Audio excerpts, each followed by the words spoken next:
CBSE maths class 12 हमारा chapter है differential equations और हमारा टॉपिक है लीनियर डिफरेंशियल इक्वेशन।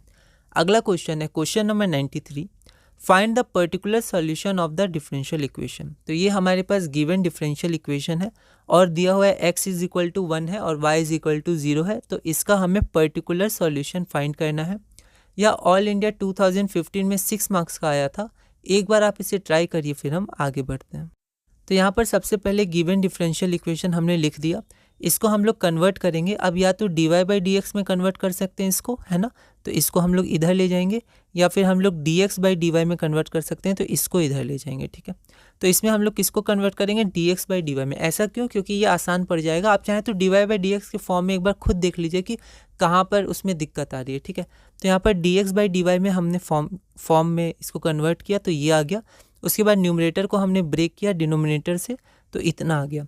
अब हम देख सकते हैं कि यहाँ पर y है और यहाँ पर x है। ठीक है, तो ये तो q हो जाएगा, दोनों तरफ y है, और यहाँ पर कोफिशिएंट क्या हो जाएगा, 1/1 + y²। तो हमने क्या किया, जनरल फॉर्म में इसको लिख दिया और कंपेयर कर दिया जैसे हम हमेशा करते हैं।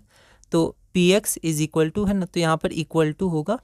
ठीक है, तो ये इक्वल टू है, और यहाँ पर क्योंकि dx है तो px होगा।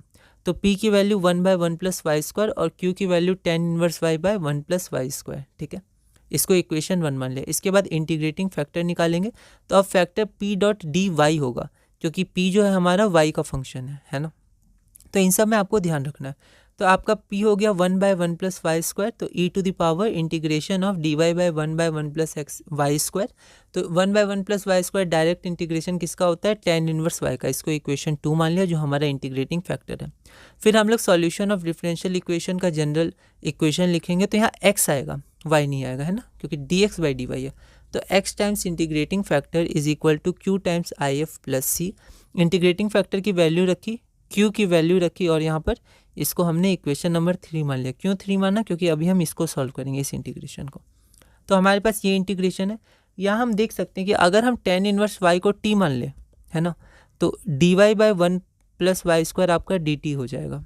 तो यहाँ पर हमने tan इनवर्स y को t मान लिया, तो dy डिवाइडेड बाई 1 + y² आपका dt हो जाएगा। ठीक है, फिर यहाँ पर आपका ये चेंज हो जाएगा t times e to the power t into dt। अब यहाँ पर हम लोग इंटीग्रेशन बाय पार्ट्स लगा देंगे। सिंपल क्वेश्चन है, फर्स्ट फंक्शन और ये सेकेंड फंक्शन, इसको हमने सॉल्व किया तो आया t into E to the power t minus E to the power t। ठीक है, अब हम लोग इसको क्या करेंगे, 3 में पुट कर देंगे। अभी चाहें तो आप यहाँ पर पहले t की वैल्यू पुट कर सकते थे, फिर 3 में पुट कर सकते थे, तो मैंने यहाँ पर 3 में डायरेक्ट पुट कर दिया, तो इतना आ गया, है ना। फिर इतना आ गया, तो अब हम t की वैल्यू पुट कर देंगे। तो आपको यहाँ लिख देना है ना, क्योंकि आपने बाद में किया, तो मैंने यहाँ लिखा नहीं, आप लिख दीजिएगा। Since t is equal to tan inverse y, है ना, ये आप लिख दीजिएगा। ओके, तो ये हमारा इक्वेशन नंबर 4 आ गया।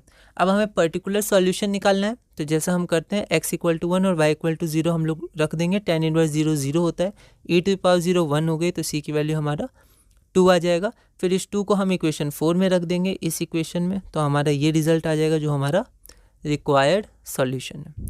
अगला क्वेश्चन है question number 94, find the particular solution of the differential equation. तो ये हमारे पास गिवन डिफरेंशियल इक्वेशन है, और यहाँ पर एक कंडीशन दी हुई है, x equal to 0 y equal to 0। या क्वेश्चन ऑल इंडिया 2013 में 6 मार्क्स का आया था। तो ये सेम क्वेश्चन है जैसा अभी हमने किया, ये वाला क्वेश्चन, क्वेश्चन नंबर 93। ठीक है, बस इसमें कंडीशन थोड़ी अलग है, तो इसको आप ट्राई करिएगा। इसका आंसर आपका आएगा x is equal to tan inverse y minus 1 + e to the power minus tan inverse y। ठीक है, तो इसको आप सॉल्व करिएगा, है ना। जो एक क्वेश्चन हमने 92 किया था, 93 किया था, अभी उसी की तरह है। ठीक है, बस यहाँ कंडीशन अलग है। यहाँ पर x इक्वल टू 0 है और y इक्वल टू 0, और यहाँ पर जो हमने 93 किया था उसमें x इक्वल टू 1 है और y इक्वल टू 0 है। ठीक है, बाकी डिफरेंशियल इक्वेशन दोनों की सेम है। अगला क्वेश्चन है question number 95, find the particular solution of the differential equation. तो इस डिफरेंशियल इक्वेशन की हमें पर्टिकुलर सॉल्यूशन फाइंड करना है, और हमारे पास गिवन क्या है, x equal to 0 when y is equal to π/2। यह क्वेश्चन ऑल इंडिया 2013 में 6 मार्क्स का आया था। एक बार आप इसे ट्राई करिएगा, अगली वीडियो में हम इसे सॉल्व करेंगे।